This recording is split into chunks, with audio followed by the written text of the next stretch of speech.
discard. Okay. Then,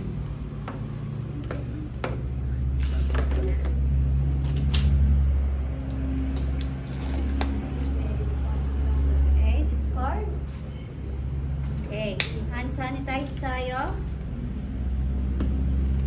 So, dapat lahat naka-prepare na bago kayo mag-sterile gloves. Kasi, dapat hindi na kayo maghahawak ng unsterile.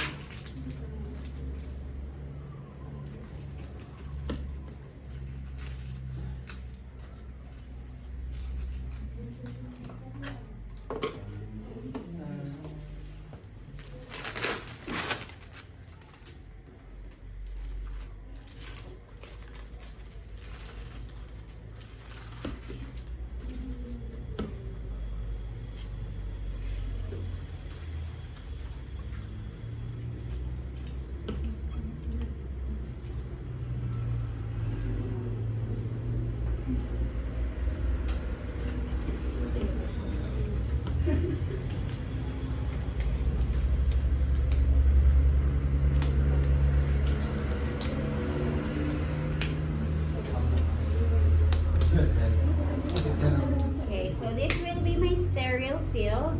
Lahat po ng sterile ko ilalagay ko dyan. So starting from your catheter. Okay, this one. Uy, lubricant. This one. Sir, I'm going to expose you then.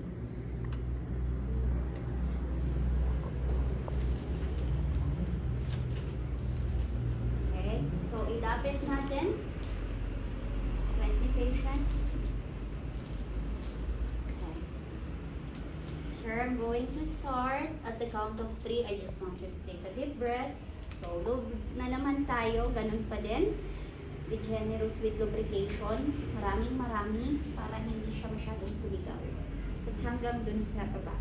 Pag sa male, usually, hanggang dito po. May papasok. Bago may lumabas na bini.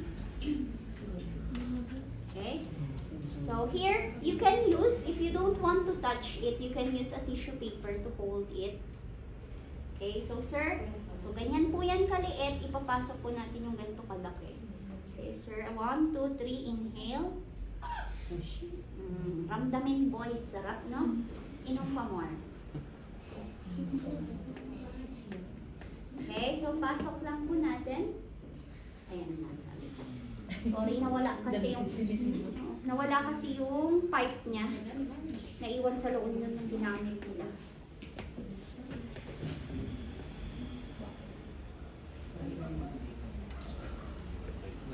So yan, diretso po yan siya.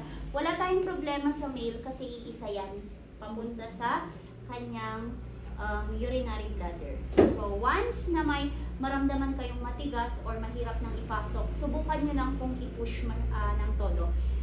Minsan kasi, push ka ng push, biglang lalabas pabalik sa'yo. Lalo na pag loose skin yan. So ang gawin nyo po, medyo i-stretch nyo, tsaka nyo ipasok. Para mag-straight yung urethra ni patient. Once na may lumabas ng urine dito, ibig sabihin nasa bladder na po kayo, bag mo na. Kasi continuous na ang labas ng ihi sa patient. Okay? Then, iwasang huwag mahila. Oh. Ma'am, wait lang. Okay, ingatan ang kamay kasi ito, pag matigas, huwag nyo pong ituloy. Ito lang yung matigas na hindi pinapasok. Okay, kasi pag tinuloy nyo yan, dito yan lalabas. Tusok ang kamay ninyo. Diretso lang po to sa gitna. Pag mas malambot, ayan, ay sorry.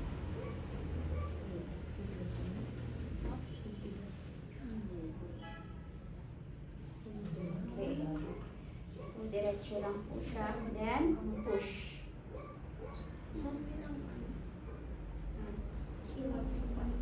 Yung ito pong catheter natin, 10 to 15 po yan. 10 to 15 ml kaya na po. Okay, hold your plunger, pull out your syringe. Tapos, third line ko po, 1, 2, 3. Naka-anchor na po yan sa bladder niyo. Hindi na siya matatas. Tapos, yung butas na yon, dun po magde-drain ang inyong urine. Okay, so pagka-pull, sakit no? Tanggalin po natin yung excess lubricant. Huwag niyong pababayaan kasi pag hindi nyo yan natanggal, kinabukasan nagpo-form na po ng nana dito sa meatus ng pasyente. Ganyan ka-sensitive ang private part. Kaya always keep it clean. Lalo na after. Okay, yan ha.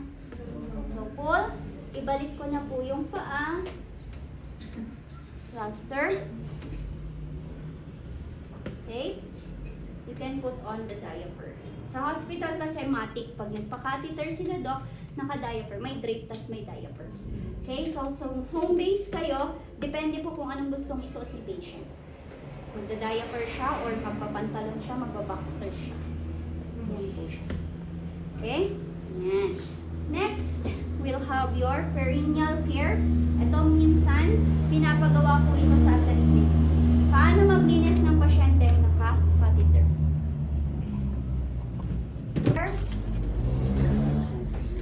Soapy and your cotton, or pwede rin po si wipes kung yun yung gusto ni patient. Okay?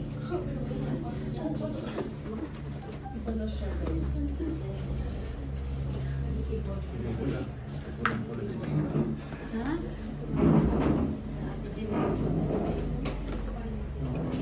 Naku! A soapy water and a clean warm water. Okay, so sir, I'm going to clean your hernia.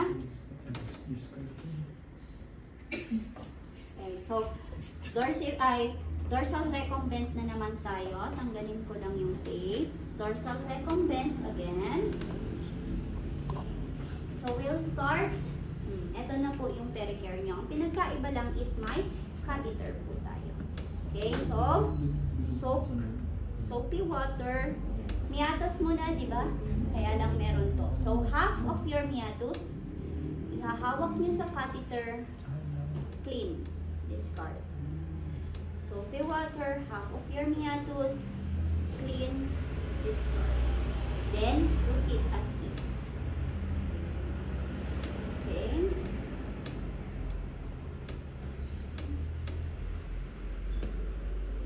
Okay, ito na kasama na po si... Ay, sorry.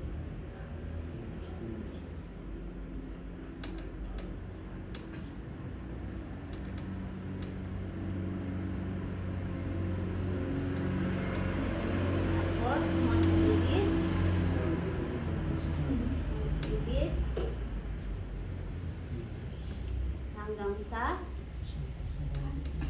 inducing. Okay? So, salty siya. May sabon, di ba? Anong gagawin natin ngayon sa kanya? Babanlawan na po natin siya. Kakaukawan nyo na yung pasyente nyo. Douching tayo. Sa SLU, nagdo-douching po kayo morning and night. Ha? Okay? So, sir, I'm going to put your bed pan. I'll just douche you.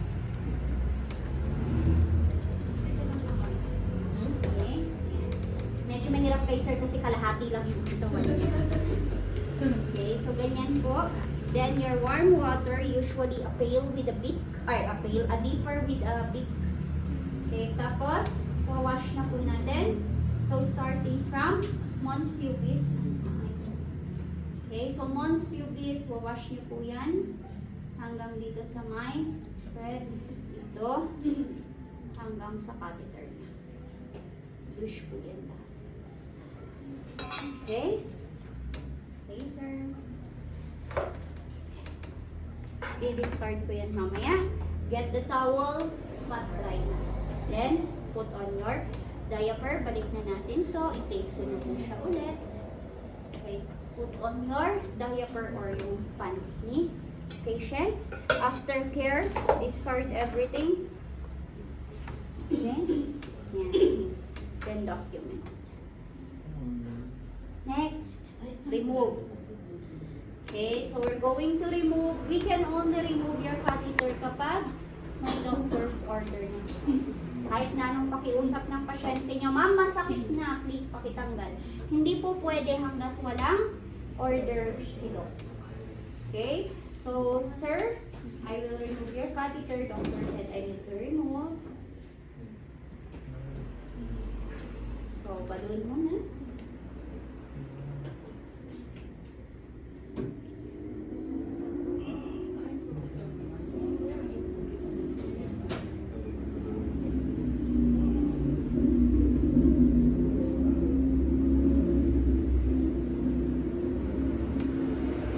Okay, sir, at the count of 3, I'm going to pull. 1, 2, 3. Discard. Kung may laman yung bag, paki-drain muna, then itapon lahat sa infectious bin yellow. Lahat po yan sabay-sabay. Okay? But do the perineal care. If the patient is ambulatory, you can ask the patient to go to the bathroom to wash. Kung hindi, you will perform perineal care. Okay? Then ibalik. Bagong pants, pag nabasa, tapos removal po. Okay, may tanong kayo? Nail. Okay po tayo. Parang perineal care din. Mons pubis labia majora. Dapat pala yung malaki. Okay. Mons pubis labia majora. Mons pubis. Ano sumasama? Labia minora. Yung lips. Mons pubis labia minora. Ladies, open. Huwag mahiya. Okay? So, clitoris, urethra, vagina, anus. Okay? Urethra, vagina, anus. Vagina, anus. Okay. This part. Okay? Change your gloves. Sterile na po tayo. Ganun ulit. I-prepare ninyo yung sterile area ninyo. Nanginginig na. Okay? So, dorsal recomblent ulit. Sa babae naman, usually more than half bago may lumabas na urine. More than half. Okay? So, lubricant again. Ito, medyo oversized para kay madam. Sorry po. Madam, at the count of 3, ma'am, please inhale. Papasok ko po ito. 1, 2, 3. Okay. Pasok. Ayan siya. Now, kung meron kayong order ng urine sample, ang lagi niyong kukunan ito. Dito, kahit may nakadikit pa dyan. To remove, mag-drain kayo sa sa lalagyan, yung galing sa laboratory, specimen bottle. Okay? Then yun ang isasubmit nyo kay lab. Okay? Huwag kayong kukuha sa bag dahil contaminated na po yung urine niyo. Okay? So once na may lumabas ng urine,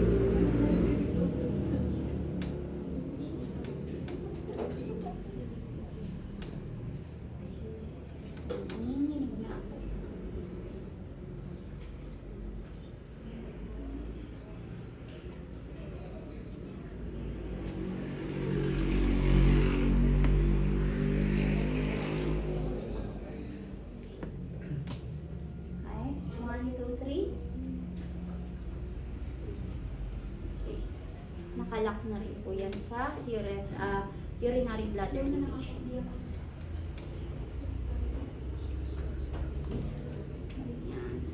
So, balik. Clean. Tanggalin natin yung mahirap sa babae kasi marami pong nakasingit sa may hiatus ni patient na lubricant. Okay, pwede nyo rin siyang i-douche kung hindi talaga matanggal. Okay, balik ang paa. Tape, pwede na pong lagyan ng diaper or ng panty si patient. Open again, dorsal recumbent. Okay. Constipis labio majora. Majora. Minora.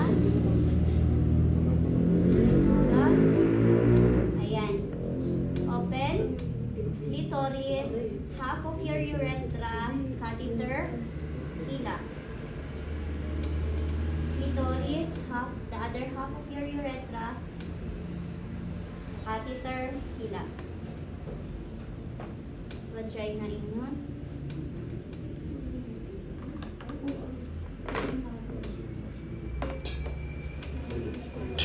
Okay? Ma'am, angat po ang kwet.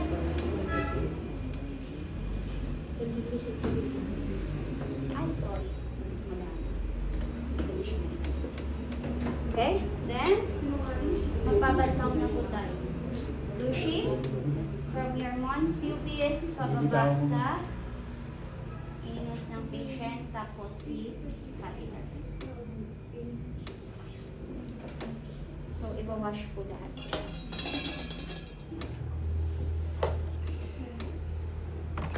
Okay, towel, pat dry, or pwede din pong tissue paper, pat dry. Balik ito. Then, panibagong diaper. Okay, remove. Same lang.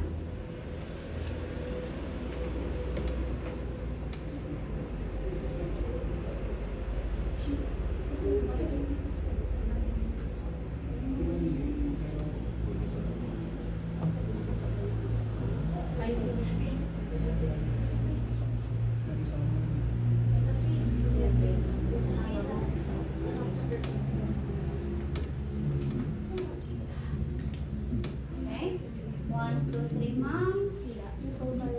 Ganda. Okay, discard sa proper disposal nyo. Pericare or magwawash si patient sa banyo. Then, bagong underwear. We're done. Okay, so that is for female catheter. May tanong? Mainit.